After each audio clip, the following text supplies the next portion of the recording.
Guys welcome back. അപ്പോൾ ഇന്നത്തെ video എന്ന് പറയുന്നത് ഒരു ആഫ്റ്റർ സ്കൂൾ റൊട്ടീനാണ്. അപ്പോൾ ഇന്ന് എക്സാം ഉള്ള ദിവസമായിരുന്നു, ഹിന്ദി എക്സാം ആയിരുന്നു. അപ്പോൾ അത് കഴിഞ്ഞ് തിരിക്കുകയാണ് വീട്ടിൽ. അപ്പോൾ ഇനിയിപ്പോൾ ഇന്ന് ഫ്രഷ് ആവുകയൊക്കെ വേണം. അപ്പോൾ ഹിന്ദി എക്സാം ഓവറോൾ ഓക്കെ ആയിരുന്നു. Guys welcome back to my channel. അപ്പോൾ ഇന്നത്തെ വീഡിയോ എന്ന് പറയുന്നത് ഒരു ആഫ്റ്റർ സ്കൂൾ റൊട്ടീനാണ്. അപ്പോൾ ഒരു നോർമൽ സ്കൂൾ റൊട്ടീൻ ആയിരിക്കില്ല, എന്താ വെച്ചാൽ ചെറിയൊരു ഡിഫറൻസ് ഉണ്ട്, കുഞ്ഞ് ഡിഫറൻസ്.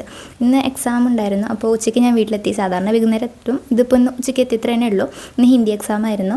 അപ്പോൾ ഞങ്ങൾക്ക് ആദ്യം അത് ഉച്ചയ്ക്ക് ശേഷം എന്നായിരുന്നു ടൈം ടേബിൾ ഉണ്ടായിരുന്നു. പിന്നെ ഇന്നലെ തൊട്ട് ഞാൻ അറിഞ്ഞത് ഇന്ന് രാവിലെയാണെന്ന്. അപ്പോൾ എന്തായാലും ഉച്ചയ്ക്ക് എക്സാം കഴിഞ്ഞപ്പോൾ വീട്ടിലെത്തി. ഇനിയിപ്പോൾ ഞാൻ ഉച്ചയ്ക്ക് സെപ്പറേറ്റ് വേറെ ഒന്നും ചെയ്യാനൊന്നും പോകണില്ല, ജസ്റ്റ് കഴിക്കുക, കിടന്നുറങ്ങുക, അത്രേ ഉള്ളൂ. ഇനിയിപ്പോൾ വൈകുന്നേരം തന്നെ ഞാൻ എന്തെങ്കിലും ചെയ്യണ്ടാവില്ല. അപ്പോൾ അത്ര ഡിഫറൻസ് ഉണ്ടാവില്ല.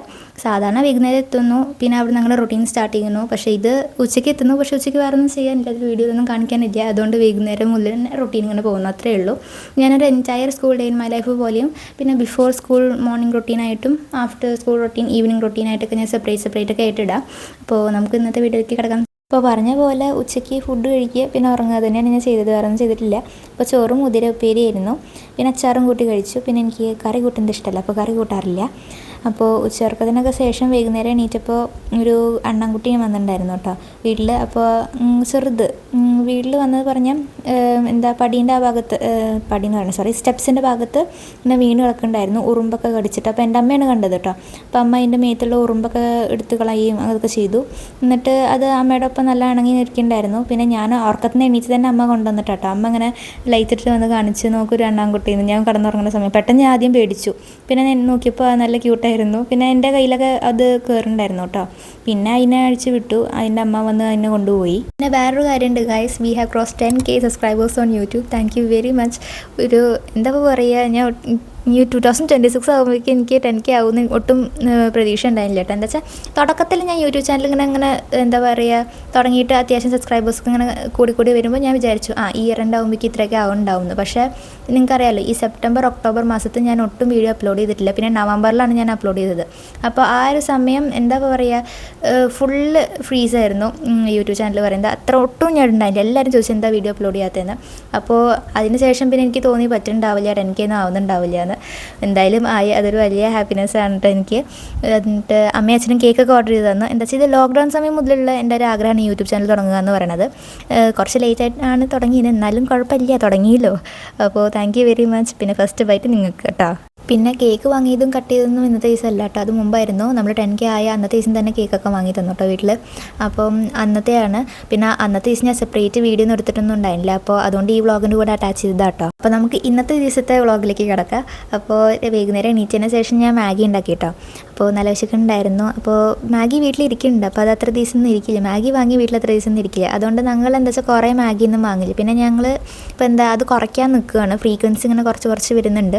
കഴിഞ്ഞ മാസം മാഗി കഴിച്ചിട്ട് തന്നെ ഇല്ല, അതിൻ്റെ കഴിഞ്ഞ മാസം ഒരു പ്രാവശ്യം കഴിച്ചു. അങ്ങനെ ഇപ്പോൾ ഫ്രീക്വൻസി ഇങ്ങനെ പതുക്കെ ഇങ്ങനെ കുറച്ച് വരാൻ ട്രൈ ചെയ്യുന്നുണ്ട്. എന്താ വെച്ചാൽ അത്ര നല്ലതല്ലല്ലോ. പിന്നെ പണ്ടൊക്കെ പറയുമ്പോൾ വളരെ പണ്ടെന്നല്ല, 10th 11th ഏറ്റവും കൂടുതൽ ഇതൊക്കെ കഴിക്കാൻ തുടങ്ങിയത് കേട്ടോ. എന്താ വെച്ചാൽ 8th 9th 5-6 മാസം കൂടുമ്പോൾ ഒരു പാക്കറ്റ് അങ്ങനെയൊക്കെ വാങ്ങാറുണ്ടായിരുന്നുള്ളൂ. ഇതിപ്പോൾ 10th 11th ഞാൻ ഒരു മാസം 2-3 പാക്കറ്റ് വാങ്ങാം, അങ്ങനെയായിരുന്നു. അപ്പോൾ അതിങ്ങനെ നമ്മൾ പെട്ടെന്ന് കുറച്ച് നമുക്ക് നല്ല ബുദ്ധിമുട്ടുള്ള പോലെയൊക്കെ തോന്നും. പിന്നെ വീണ്ടും നമ്മൾ റീസ്റ്റാർട്ട് ചെയ്യും. അപ്പോൾ അങ്ങനെ ചെയ്യുന്നതിൻ്റെ പകരം പതുക്കെ അതിൻ്റെ ഫ്രീക്വൻസി കുറയ്ക്കുക.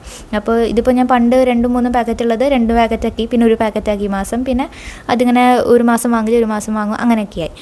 10th സ്റ്റാർട്ട് ചെയ്യാൻ കാരണം അതിൻ്റെ ഒരു സ്ട്രെസ് ഉണ്ടല്ലോ, നമ്മൾ ലൈഫിൽ ആദ്യമായിട്ട് ബോർഡ്സ് എഴുതണോ, അപ്പോൾ അതിൻ്റെ ഒരു ബുദ്ധിമുട്ടൊക്കെ ഉണ്ടാവുമല്ലോ. അപ്പോൾ ഞാൻ മെയിൻലി എൻ്റെ സ്ട്രെസ്സൊക്കെ റിലീവ് ചെയ്യുന്നത് ഇങ്ങനെ ഫുഡിലും ഇങ്ങനെ ഫോണും നോക്കിയിട്ടാണ്. ഫോൺ എന്ന് പറയുമ്പോൾ എന്താ പറയുക, ഇതുപോലെ മറ്റുള്ളവർ കഴിക്കണം നോക്കിയിരിക്കുക, അതന്നെ എൻ്റെ പണി.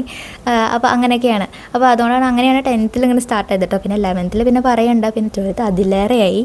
അപ്പോൾ ഞാൻ എക്സാമിനൊരു ട്രാൻസ്പെറൻറ്റ് പൗച്ചാണ് കൊണ്ടുപോയിട്ടുണ്ടായിരുന്നു. അപ്പോൾ അതിന് സാധനങ്ങളൊക്കെ തിരിച്ച് എൻ്റെ പഴയ പൗച്ചിലേക്ക് വെച്ചു. എന്നിട്ട് ഞാൻ ഇപ്പോൾ ടൈം ടേബിൾ എടുത്ത് വയ്ക്കുക കേട്ടോ. എന്താ വെച്ചാൽ ഹിന്ദി എക്സാംസ് വരെ ഉള്ളൂ, അപ്പോൾ നമുക്ക് വലിയ സാധനങ്ങളൊന്നും എടുക്കാണ്ടായിരുന്നില്ല. അപ്പോൾ ഇനി നാളെ പോകാനുള്ള ടൈം ടേബിളൊക്കെ എടുത്ത് വയ്ക്കുകയാണ് ഇപ്പോൾ. എന്നിട്ട് ടൈം ടേബിൾ എടുത്ത് വയ്ക്കാൻ തന്നെ കുറേ സമയം പോയി. എന്താ വെച്ചാൽ ഓരോന്നിൻ്റെ നോട്ട് എവിടെ കിടക്കണമെന്ന് തന്നെ അറിയില്ല. എന്താ വെച്ചാൽ എനിക്ക് ഞാൻ പറഞ്ഞില്ലേ, ഞാൻ വേറെ നോട്ട്സ് ഒന്നും യൂസ് ചെയ്യുക, പിന്നെ ജസ്റ്റ് റിഫർ ചെയ്യാൻ മാത്രം എനിക്ക് ഡൗട്ട്സ് വരുമ്പോൾ മാത്രമാണ് മറ്റ് സബ്ജക്ട്സൊക്കെ നോക്കുക. ഇംഗ്ലീഷും ഹിന്ദിക്കും എനിക്ക് നോട്ട് തന്നെ ഇല്ല, സുവോളജിക്കും ഹിന്ദിക്കും ബോട്ടണിക്കും ഒന്നും നോട്ട് തന്നെ ഇല്ല. ഇംഗ്ലീഷ് നോട്ട് ഞാൻ നല്ല യൂസ് ചെയ്യും. ഞാൻ പറഞ്ഞിട്ടുണ്ടല്ലോ, ടീച്ചർ ഞങ്ങളുടെ ഇംഗ്ലീഷ് ടീച്ചർ നല്ല നോട്ട്സ് തരും കേട്ടോ. സ്പെഷ്യലി ഞാൻ 10th ആയിരിക്കുമ്പോൾ ഈ പോയംസിനൊക്കെ അപ്രിസിയേഷൻ പറയുന്നത് ലേബർ ഇന്ത്യ നോക്കിയിട്ടാണ് പഠിക്കുന്നുണ്ടായിരുന്നത്. എല്ലാം ഞാൻ ലേബർ ഇന്ത്യ നോക്കിയിട്ട് തന്നെ പഠിക്കുക. പിന്നെ സ്പെഷ്യലി അപ്രിസിയേഷനൊക്കെ ലേബർ ഇന്ത്യയിൽ തന്നെ പഠിക്കുള്ളൂ, വേറെ എവിടെയും ഞാൻ നോക്കില്ല. സ്കൂളിൽ എഴുതി തന്നാലും ഞാൻ ലേബർ ഇന്ത്യ പഠിക്കാറുണ്ടായിരുന്നുള്ളൂ.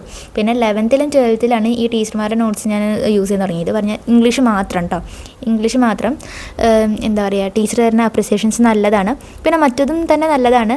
എന്നാലും ഞാൻ ലേബർ ഇന്ത്യ നോക്കും, പക്ഷേ അപ്രിസിയേഷൻ എന്തൊക്കെ ഉണ്ടായാലും ഞാൻ ടീച്ചർ തന്നതേ വായിക്കുള്ളൂ കേട്ടോ. എന്ന് വെച്ചാൽ അത്രയ്ക്ക് നല്ലതാണ്, സിമ്പിൾ ലാംഗ്വേജ് ആണ്, നല്ല മനസ്സിലാവും ചെയ്യും അങ്ങനെ. പക്ഷേ ഇതിൻ്റെ അർത്ഥം മറ്റു ടീച്ചർമാരുടെ നോട്ട്സ് നല്ലതല്ല എന്ന് അങ്ങനെയല്ല കേട്ടോ.